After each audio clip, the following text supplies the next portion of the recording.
I'm Doug Bopst, personal trainer, best-selling author, and entrepreneur, and I'm on a mission to help others become the best version of themselves.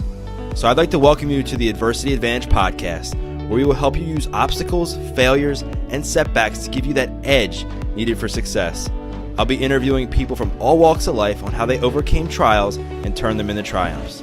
So please, sit back, relax, and get ready to be absolutely blown away by some of the wisdom and stories you're about to hear. I think that confidence, like anything else, is a muscle that you have to practice and harness. 100%. Just like I said earlier. What happens is why you're getting what you want by asking is really mostly also a numbers game, because most people don't ask. Most people default to what's in front of them or acquiesce. So if you're somebody who actually asks, your odds are better at getting it because no one else is asking. And the percentage of people who ask twice is even less, right? So if you ask the first time and they say no, okay, but then to ask the second time, you're just upping your chance of that yes, right?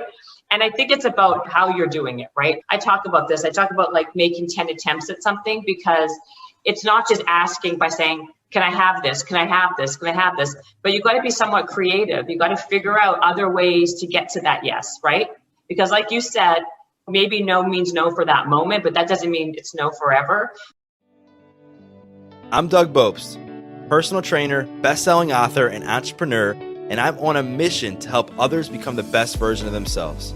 So I'd like to welcome you to the Adversity Advantage podcast, where we will help you use obstacles, failures, and setbacks to give you that edge needed for success. I'll be interviewing people from all walks of life on how they overcame trials and turned them into triumphs. So please, sit back, relax, and get ready to be absolutely blown away by some of the wisdom and stories you're about to hear. Welcome back to another episode of the Adversity Advantage. I'm your host, Doug Bopst, and one of the things that I think scares us the most in life is this word rejection. And we hold back from going after what we want in life because we are fearful of this one word, and that one word is no. But the fascinating thing is that when we don't ask, the answer will always be no. And more importantly, you are telling yourself that you aren't worthy of going after whatever it is. Remember, not taking action is also failing. But what if I told you that rejection is good as well? And so my guest today will show you how being confident and being resilient can help you reach the success and achievement you are aiming for. And she will also enlighten and inspire you with her story on how rejection and failure helped her cultivate a mindset of not being afraid to ask for what she wants in life. So today, I have the queen of turning rejections into massive achievement on the podcast, and her name is Jennifer Cohen, a best-selling author, brand strategist, international speaker, and educator with a specific focus on building healthy habits to drive positive behavioral change. She was recently named the top 100 most influential people in health and fitness by Greatest. She is the host of the podcast Habits and Hustle, where she interviews entrepreneurs, thought leaders, and overall extraordinary people who share their insight and open up about the normally hidden aspects that have made a difference in their success. But what I believe is most incredible about her is that she unapologetically goes after what she wants in life, and there is a lot to learn from her approach on that. Her TED Talk on this subject has actually been viewed over 1 million times. She began developing these skills at a young age, where she hustled her way into getting Keanu Reeves to appear in her demo tape as part of an attempt to get a job as a VJ, which, by the way, she got Keanu, but didn't get the job.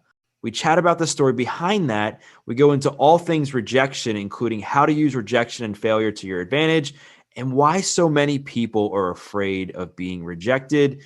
We get into the recipe for how to get and ask for anything you want in life. We talk about how confidence affects your mindset and so much more. So let's get this conversation going and welcome Jennifer Cohen to the Adversity Advantage podcast.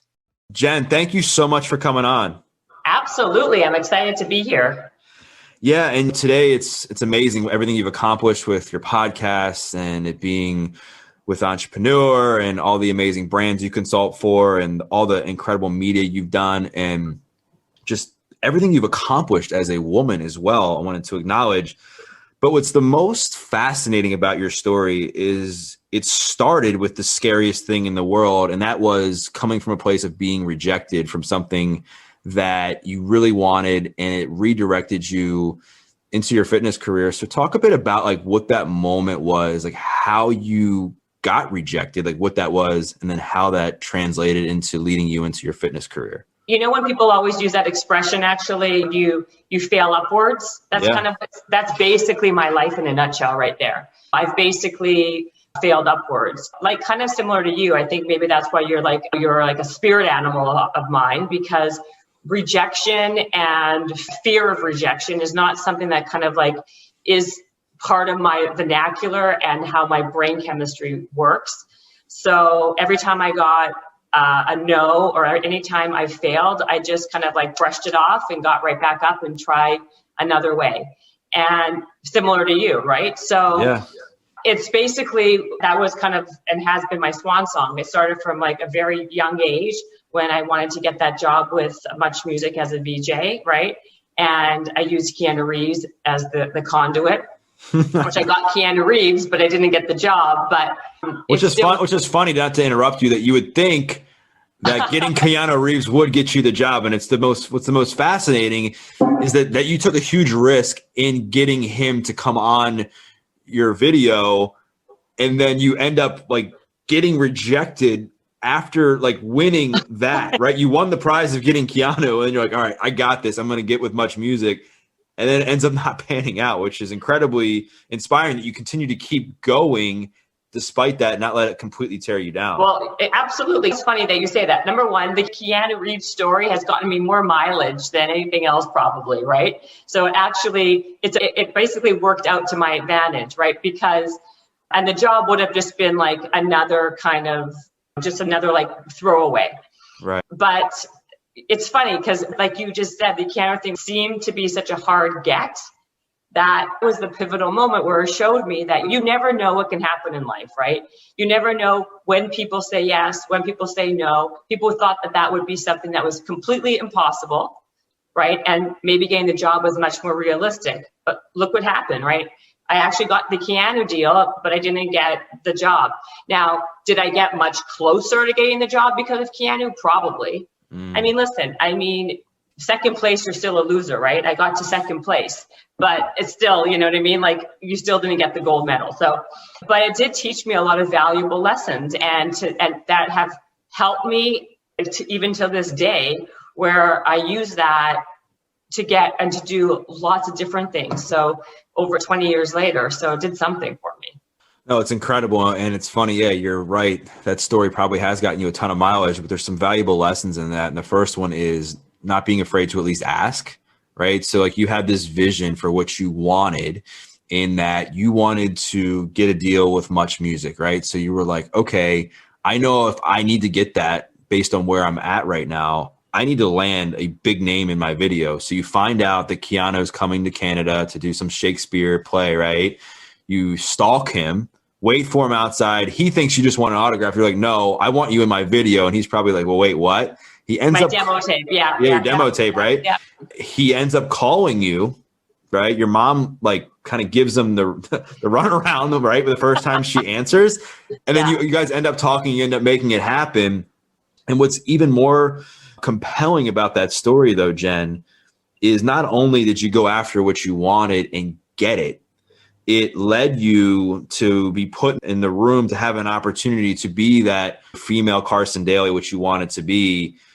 And then you got there, you got in the room, then you get rejected, right? And so many people, you're 18, 19 years old, in that moment, there's a lot of people that would go down this horrible rabbit hole of self-pity, self-doubt, woe is me. But you kind of use that failure to quote unquote fail upward, right? And then it pivoted you into this passion for fitness. So a lot of people now, they know you as this boss babe, businesswoman, entrepreneur. You got this incredible Habits and Hustle podcast and everything else you're doing. But what really got you into this whole business thing was fitness. So talk a bit about like how you got into fitness, that journey. I mean, you trained some incredible people back in the day too, and kind of how it led you into being an entrepreneur. Well, it's number one, so fitness wasn't my automatic go-to, right? Like I always liked fitness because the principles that it taught me early on in life, which was the goal setting, the discipline, kind of pushing past a point where you didn't think was possible, and then achieving it, giving you that motivation to kind of keep on going. I kind of took those principles and used them in all sorts of different jobs that I had, right? So like I said, I never thought fitness would be the business. I knew that the aspects what fitness gave me would help me in other ways. So I actually got a job with the Toronto Raptors. That was my real first job, right? Which was like in sports. And then I went back to school and I got a business degree. And then I went to the music business. So really music and sports, not fitness, right? And I was in more marketing, more sponsorship, more sales. And then when I kind of was getting burnt out with that, and I kind of moved to LA from Canada and kind of was like, all right, I'm here on a working visa to work for doing something completely different. I was working for Immortal Records, which is part of Sony at the time. I really had no option. I'm like, how am I going to make money? I kind of transitioned it into the fitness business. But the reality is, like, my brain was, I always liked negotiating. I liked strategy. I liked deal making. So again, it's like, these are like principles or things that I was naturally more kind of gravitated to and what I naturally like to do. I just kept on changing which business, which industry I was actually doing it at. So I was doing it in sports, then I did it in music, and then I just pivoted and did it in the fitness business. But to me, it doesn't really matter whatever industry you're doing it at. What's important is knowing what you're good at and knowing what you're not good at, and really kind of making what works for you be your thing, right? So that's what I did, and that's what I do. And that's kind of one thing I was good at, similar to you, was asking for what I wanted. And then I kind of honed it with practice. I honed it with practice by doing it over and over again to a point where it became so second nature, where it just became what I did. And that's what I tell other people. If you're not good at something, like asking for what you want, practice it, right? And that will help you kind of like lean into more what you really want, you're more passionate about, and what you really want to be doing. Yeah, I mean, you have to be able in life to ask for what you want, because as you and I, for those of you who don't know, we're talking for like 3 hours before we recorded. No, it seemed like 3 hours. Good thing or a bad thing? No. It feels like 3 hours. No. It was all good. That at surface level, if we already have no matter what, like if we're trying to get the job, if we're trying to have somebody get on a podcast, if you're trying to ask somebody out on a date, you already have no because you haven't asked. You already have that answer. So in order to get to the yes, you have to ask. You have to ask for what you want. To be able to get what you want, which is a yes in most situations. In anything in life. Right. It doesn't even have, like you said, it doesn't even have to be a job. It could be something like a date or whatever. You have to it's across the board, right? But what I said to you before we started was, like, you're no worse off. You're already at a no, like you said. So what happens if you ask and the answer is no? Well, okay, so it's 0 of 0 is still 0, right? Yeah, you're already at the baseline is already no, right? Yeah. So you can't get any worse, right? So you already have the worst possible situation. The worst fear is no. And I think so many people are afraid to get told no because they have an ego and they haven't really had that checked. Before we were recording, I was telling you, I think the reason that I am so good at being rejected is because I've been rejected most of my life. I was the guy that felt like the ultimate scum, that I was a convicted felon.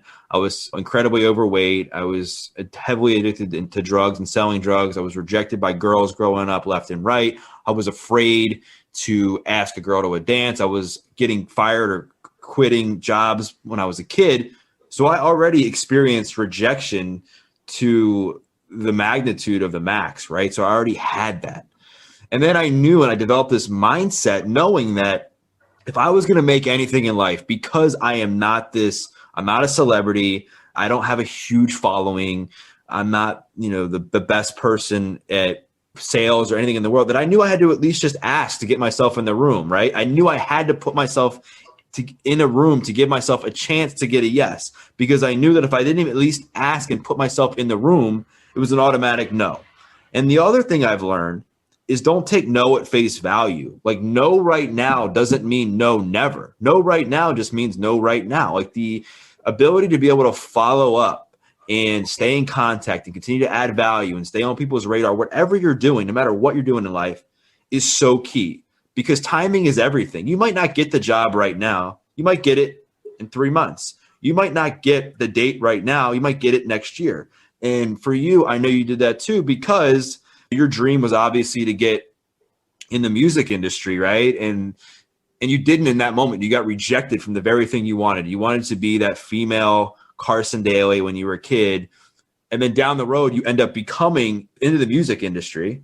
And then that propels you to the next step in life. And then you fail, and then you get to the next step and the next step. Why do you think so many people, though, are afraid of being rejected? Like, what do you think it is? I think people are afraid of being vulnerable, right? Yeah. Vulnerability is a really scary thing. Absolutely. And because of that, people try to avoid it at all costs. But that goes to show you that putting yourself in a situation where you do become vulnerable, but also reaps the best rewards when things happen too. So I believe that like anything worth having, there is some type of like fear behind it, right? Or else it would kind of the yin to the yang. Yeah. So I think that what you said, like you said, you're a great example of this, right? Like since I've known you, you've been very tenacious. Like how long have I been like talking to you, or you've been connecting to me on Instagram? Literally over a year, right? Yeah. And it doesn't even cross your mind to feel like, oh, you know what, maybe I shouldn't do this, or you know what, this person's saying no, or whatever. And it works to your advantage. And I think that is a superpower that people should really harness that. And because the rewards are on the other side are so important. So like you said, I think that was also a very important point. If that is something that you're naturally good at, and you don't have like a specific thing that you're not like an accountant, you're not a lawyer, you're not doing anything, but you kind of, what you're good at is being super tenacious and asking for what you want.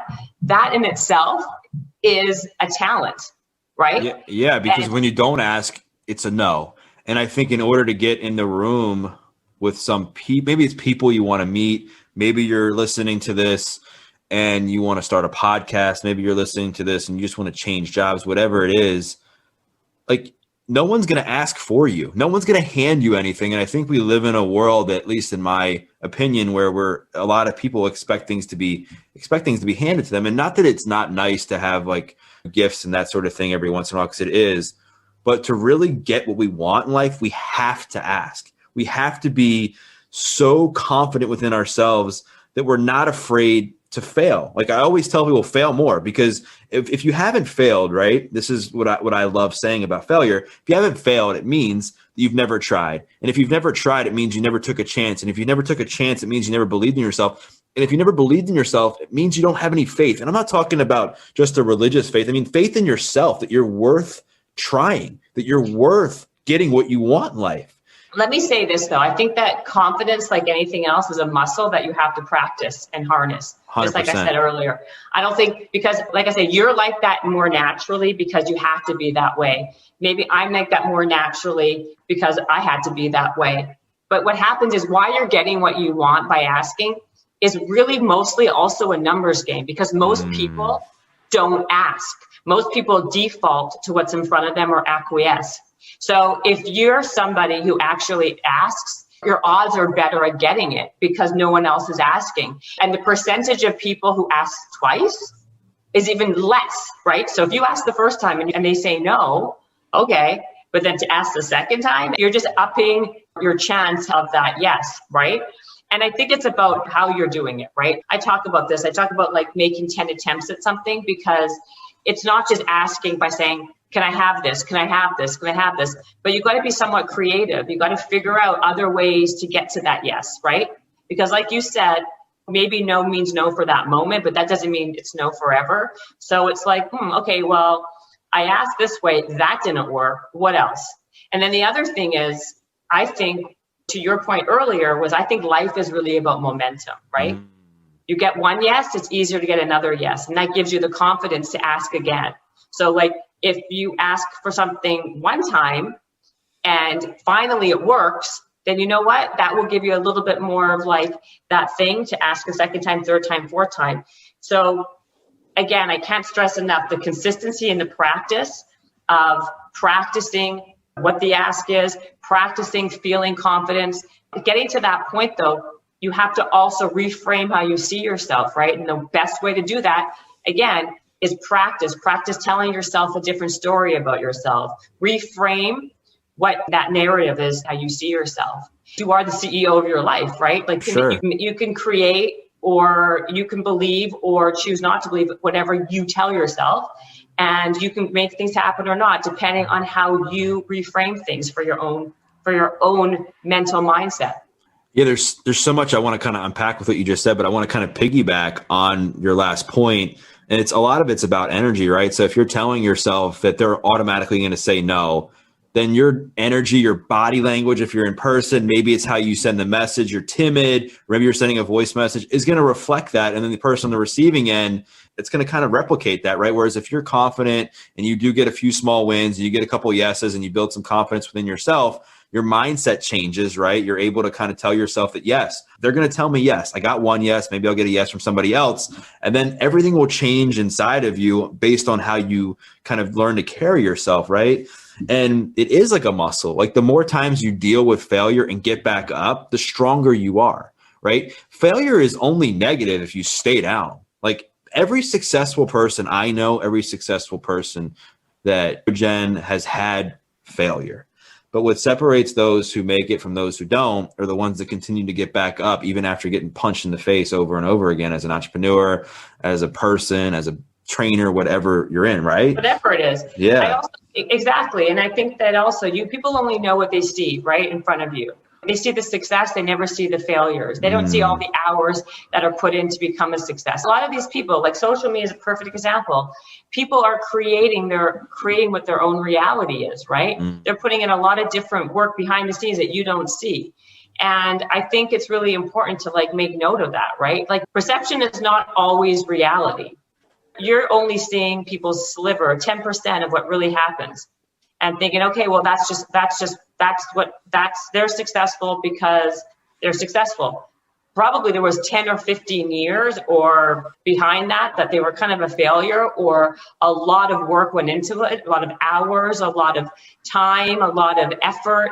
So, like people have to remember that, remind themselves that you're capable of a lot more. It's about a question of how much you want something. For fitness and for weight loss, let's even use it an analogy like this. If you want to lose 10 pounds, right? But you also love to eat, like myself. Okay, I'm gonna use myself as an example. Life is choices. Are you choosing, you know what I mean? How badly do you want it? Would you prefer to lose that 10 pounds, or would you prefer to eat that cake every night after dinner? It's a choice. You are the master of your reality. No, you're right. And I always say, the way I kind of put it, it's the same thing. It's like, it's all about choices, and it's like, choose your suck.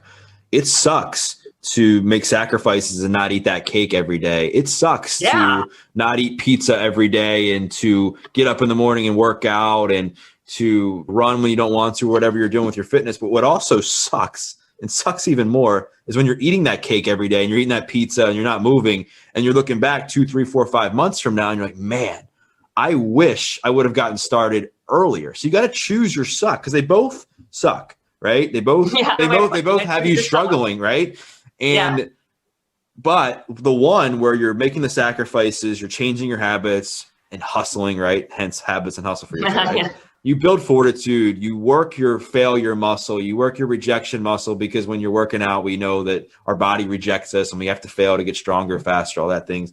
And we build confidence in ourselves that we can do the uncomfortable things, because I believe confidence does come from getting yeses. I think it also comes from doing the things we know we should be doing on a consistent basis. We all know we should be moving our body. We all know we should be eating well most of the time. We all know we shouldn't be scrolling through Instagram all day, every day, and watching the news. But when we do it and we are fulfilling what we know we should be doing for ourselves on a daily basis, that's where the magic happens, right? And Absolutely. I think, right? And so one of the other things that I wanted to talk to you about is You had this amazing TED Talk, which I've watched like 3 times already, just because I was like, wow, there's so many nuggets just in this simple 15, 16-minute talk on how to achieve anything you want in life, right? And it's like, in order to really get what you want, it's very simple. You have to put yourself out there, right? You have to ask. So maybe there's somebody listening, or maybe if you're talking to like the younger version of yourself, maybe it's one of your kids. If they really want like the steps to be able to ask for what they want, like how do they do that?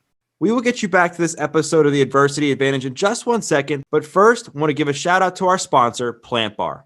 If you're anything like me, you find yourself constantly on the run and needing a quick, healthy pick-me-up that you can trust. That's why I really love Plant Bar. Plant Bar is a wellness hub serving the greater Baltimore area, and they are a go-to spot for myself and many others for their superfood smoothies, juices, and bowls. My personal favorite right now is the X Factor smoothie. It has cacao in it, and y'all know I have a soft spot for cacao. And it has so many other incredible ingredients, and it's tasty too. If you don't live in the Baltimore area, don't worry. You can follow them on Instagram at plantbar_Baltimore. Again, it's at plantbar_Baltimore for hacks, tips, and tricks to become the healthiest version of yourself. Now back to the show.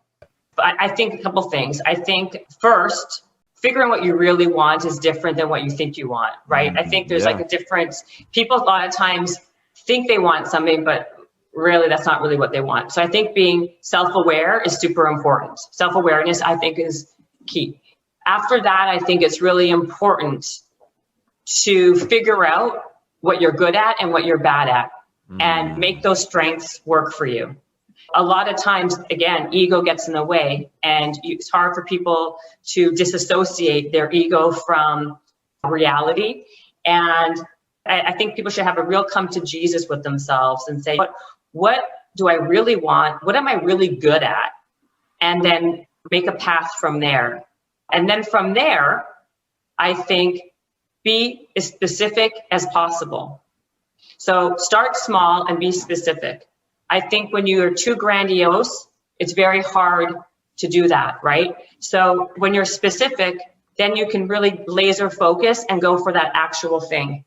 And I also think it's very important to make a habit out of asking for the little things in life, because it teaches you and gives you the confidence and the ability to ask for the bigger things in life. And so to me, it comes down to that consistency and practice again, like anything else.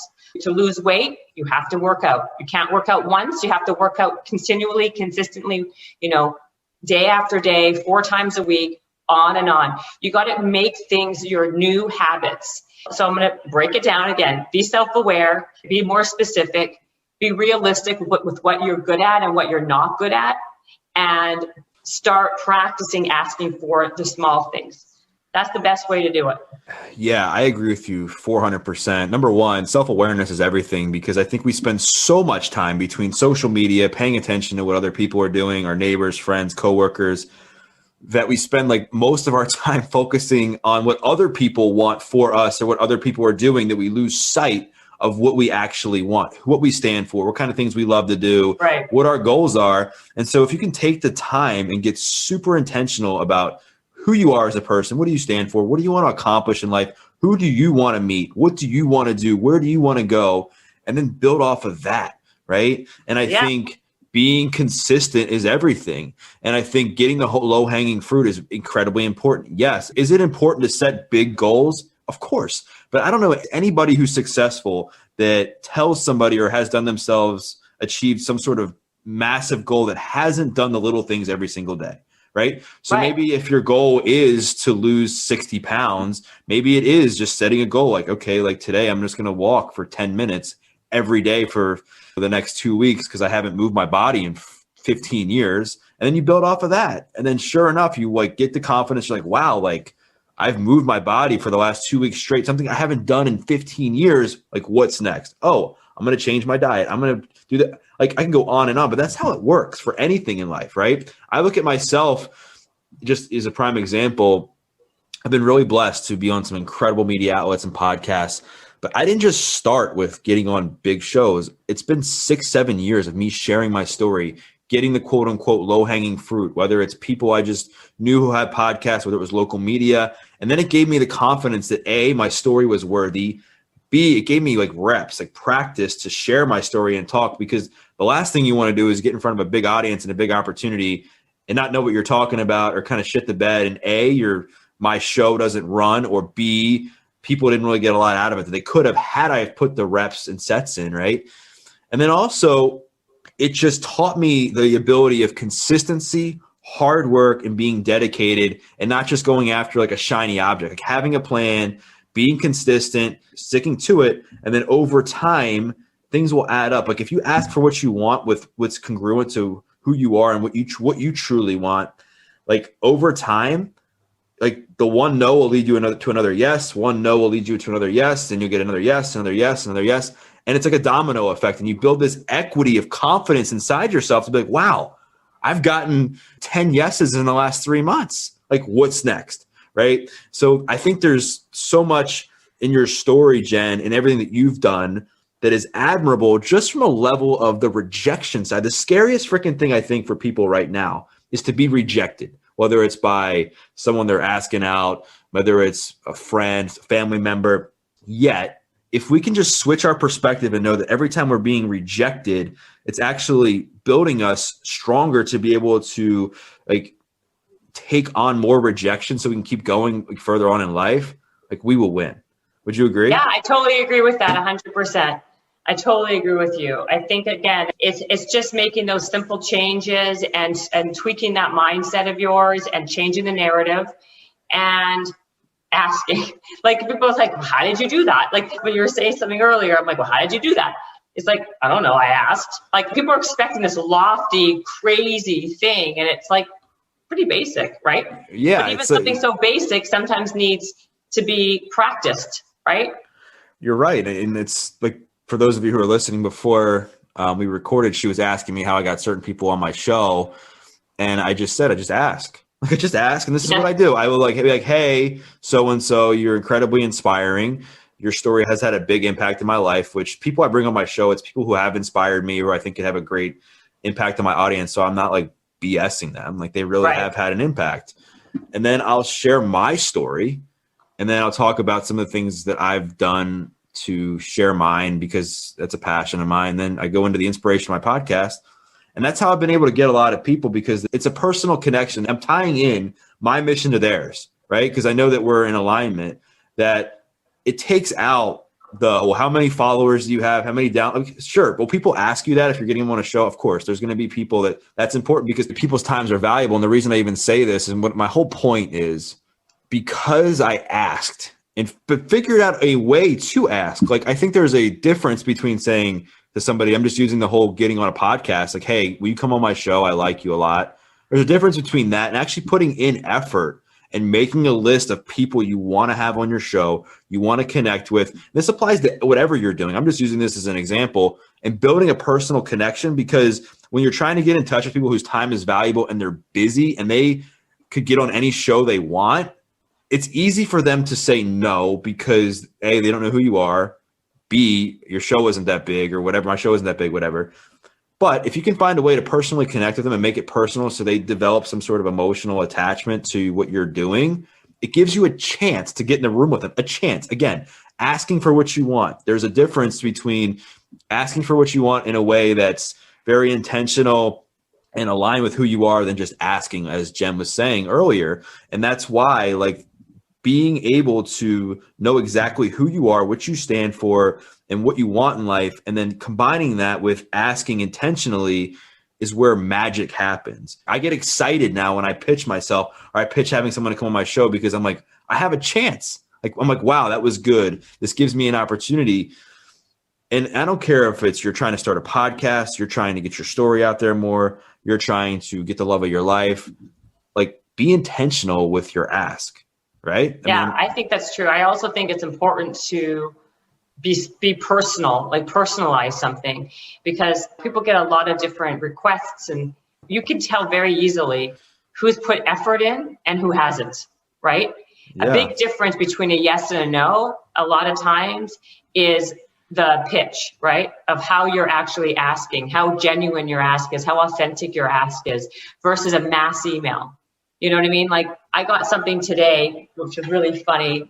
It said, "Hi, Jen," and it said, "It would be great to see you, brother," which showed me that it was a cut and paste. They changed my name, but they didn't realize I was a girl in that body of the email. Yeah. And he kept on referring to me as brother, like 3 times. So it's like, because of that, it's such a turnoff that you put, I'm so not important, I'm so irrelevant that that's how you're asking me to do you a favor. So I don't respond. You know what I mean? Yeah. If it's done in a very sincere, authentic way, chances are most people aren't assholes. Most people aren't naturally assholes. They want to help. And also you're appealing to their ego, so to speak, right? Because like it shows that you put effort into something that they're going to usually, not always, they will help, right? Or they'll try to do what they can. But the worst is being generic, not being, having no real focus, lack of intent, lack of authenticity. All these things make a big difference in the ask. You're right, because it goes down to why are you asking? Are you asking because you just want something? Another number for you. Right. Like, okay, I'll say no, you're going to ask the next person, you're going to ask. I mean, listen, like I said, the guy who emailed me, I mean, come on. It just says to me that you put zero effort in. And if you put zero effort in, why should I put effort in? Right. I mean, because especially when people's time is valuable and people are busy, right? I think the other thing to add to that is the fact that like you really have to be mindful of what works and what doesn't. So if you're sending an email to somebody and you're noticing you're putting out like a bunch of generic stuff and you're getting 0 responses back, like chances are maybe you can look and say, hey, maybe I can be more personable in my email. Right. Maybe there's another way to go about it. Maybe I can have my emails be shorter. Cause I mean, that's the one thing when I get pitches or something or somebody for me to come on their show and it's like, I'm like scrolling and scrolling and scrolling and scrolling and scrolling and scrolling. And I'm like, it's hard because by the time I'm done scrolling, I've already got like 74 other notifications on my phone that I'm like scroll, like looking at other things, which is very common, right? In this day and age that we're being distracted. So I do want to kind of shift gears a little bit because your podcast is called Habits and Hustle. I'll tell a real life story on how Jen and I actually met. So Jen has this podcast called Habits and Hustle, and I saw that she had some super inspiring and good looking people on her show. So I was like, I'll be a great fit. No, I'm kidding. Well, I mean, that is kind of how it happened. And I just happened to DM her and I just said, hey, I'd love to be on your show. She didn't know who I was. How would I contact to set this up? Right. She gives me an email. I end up sending her a nice email, pitching myself, sharing my story. I hear nothing for like a week, I think it was. So I know people are busy, right? And I understand that there's a method to following up. You don't want to text somebody or email them the next day and be like, hey, did you get my email? But maybe wait a week. Might have gone to spam, whatever. So I just said, hey, did my email come through? She gets right back to me and says, yes, I got it. We'll get back to you in a few days or something. They come back to me and they say, hey, we'd love to have you on. When are you in LA? And then I was set to come to LA and then our scheduling got mixed up with scheduling. We weren't able to make it happen. And then we went back and forth for a few months. They were like, her team was like, let me know when you're going to be back in LA. And then COVID hit. Then I follow up. I'm like, all right, well, can we do it over Zoom? And they were like, yeah, we can. We still want to have you on. It's just, we're so backed up with interviews right now from the ones that were in the can. We've had to change things, blah, blah, blah, blah, blah. So, I mean, you see where I'm going with this. Like they haven't told me to go pound sand, right? But I still continue to follow up and be like, hey, like I'm still on your radar. Here's what I'm doing. Here's what I've done. Exactly. Like right? I think you said it yourself. I think it's like, did you ever watch Dumb and Dumber when they're like, do I have a chance? No. Yeah. Do you have a chance? Well, how many what's the chances? And they're like 1 in a million. Have a chance. Yeah, exactly. And that's how you have to look at things. So anyway, to pivot a little bit, I wanted to talk about your show because habits and hustle, I think you can have one, but without the other, they don't work. Like you can have amazing habits, but if you don't hustle to get what you want, like you're not going to have success. And I think if you have amazing hustle, but you have no organization and habits along the way, like you're going to fall short as well. So talk a bit about the vision of the podcast and maybe, first of all, you've had some incredible people on there. What are some common themes with these successful people you've had on with their habits and how they've been able to hustle to get where they are? I think one common theme is a lot of hard work. Work ethic is incredibly high, right? And that's why I said people don't know what goes on under the hood a lot of times, right? You see something and you think, oh yeah, they were an overnight success or it just happened like this.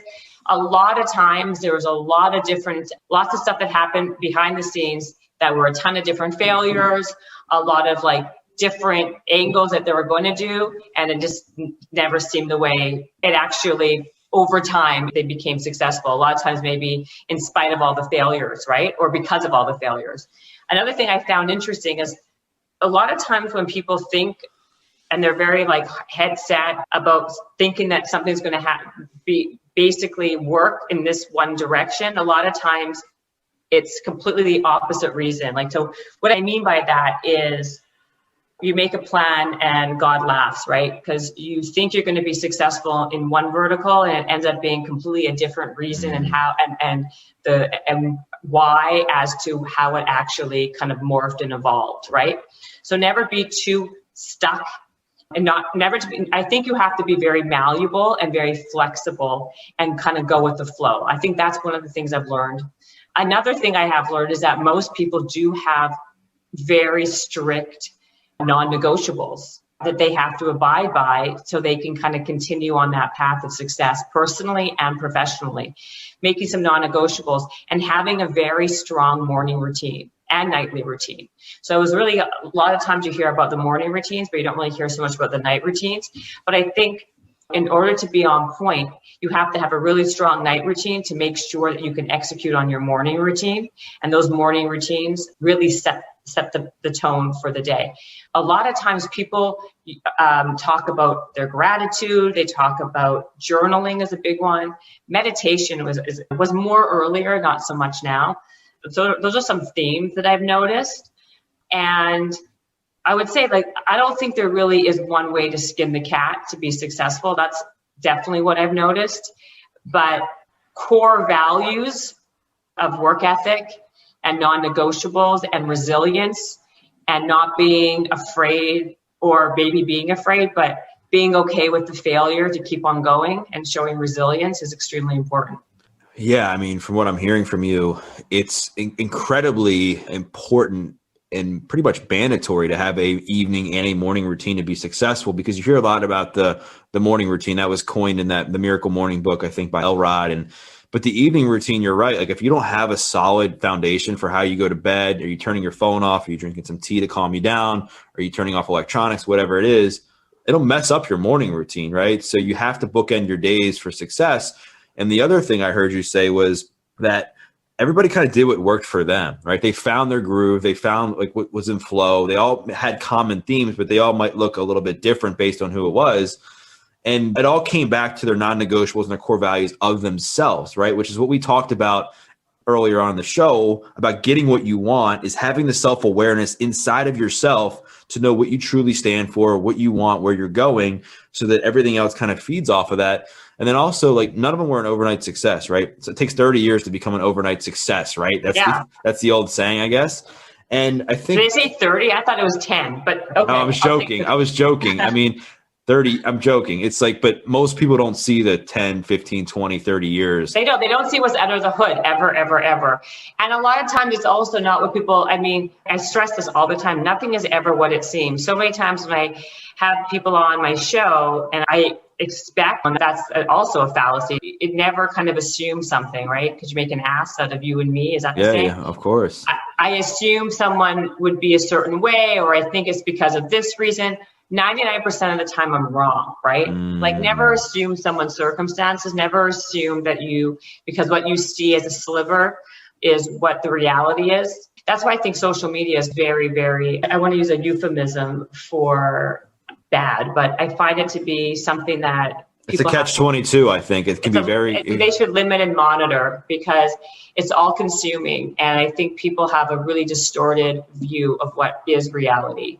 And it can be very hurtful. And also, too much information is harmful. You know what I mean? I think that if there's a way to kind of like to use that as a good and have it some kind of limitation on it, it would be much more beneficial. The amount of hours that people are putting into social media. Let me tell you this. I'll give you this example. unless you're someone who is making your living off of social media, what I have noticed is most people who are exorbitantly successful offline don't go on social media. They're either not on social media, they don't really pay attention to social media, or they limit the amount of social media because it's a time suck. And they also know of how it manipulates your brain and tailors what you see. So I think it's really important to really kind of use that information. If you actually look at the amount of hours someone's spending on Instagram or Twitter, or whatever it is, it's mind-boggling. If you took a fraction of those hours and put it towards what your personal actual goal is, how much more productive you would be as a human being. I mean, it's amazing. I'm so grossed out by myself sometimes when I look on my phone. I'm like, I spent that much time dealing with it. It's so unproductive in the grand scheme of things. So schedule the amount of time that you are on social media. It is one of the points that I've noticed from the people I've spoken to. I've felt it myself, and I think is a great biohack. Of course, I think social media is a double-edged sword, right? It can be very good for creating content, sharing your message, selling products, that sort of thing. But it's also highly addictive. You can consume it way too much. It's way too easily accessible. And we can go down these rabbit holes of comparison, feeling less than, and just distraction and the neurochemical effects it has on your brain and all that sort of thing. So this has been incredible. Like, I think the audience is going to get so much out of this episode just from the sheer fact of everything you shared on how you kind of made rejection your best friend and failure that helped you cultivate this mindset of not being afraid to ask for what you want, that now you're inspiring so many other people to ask for what they want through stuff you're doing online, through being an amazing entrepreneur, I'm sure even with your family and through your podcast. So where can people find out more about you if they want to kind of figure out what you got going on? I'm on social media. If you want to give out your address, you can do that too. So I am on Instagram at The Real Jen Cohen. They can also listen to my podcast at Habits and Hustle on any of the platforms, Apple, Spotify, wherever you listen to a podcast. You can go to jennifercohen.com and you can watch my TED Talk, and that's it. Amazing. Well, I will make sure to put all this stuff in the show notes so that the listeners, or if they're watching this, can get more information about you. I once again thank you. And for those listening, really, really, really take note of her advice. I mean, I talk about it a lot, like really using adversity to your advantage and using rejection as a means to get further in life, because we're going to get rejected in life. We're going to fail. But what really counts is our ability to get up after that rejection and after that failure and how we respond. And Jen is the epitome of doing that, not only like in an easy way, but in a way that's like catapulted her career. So once again, if you appreciated this episode, as always, all we ask is that you share it. Just take a screenshot, tag Jen, tag myself with your biggest takeaway. We'd love to hear from you. We love feedback. And last but not least, if you enjoy this episode and it touched your heart, we love reviews. So leave us a review. Let us know what you thought. And once again, I thank you for listening to this episode of The Adversity Advantage. I'm your host, Doug Bopst, and we will see you next time.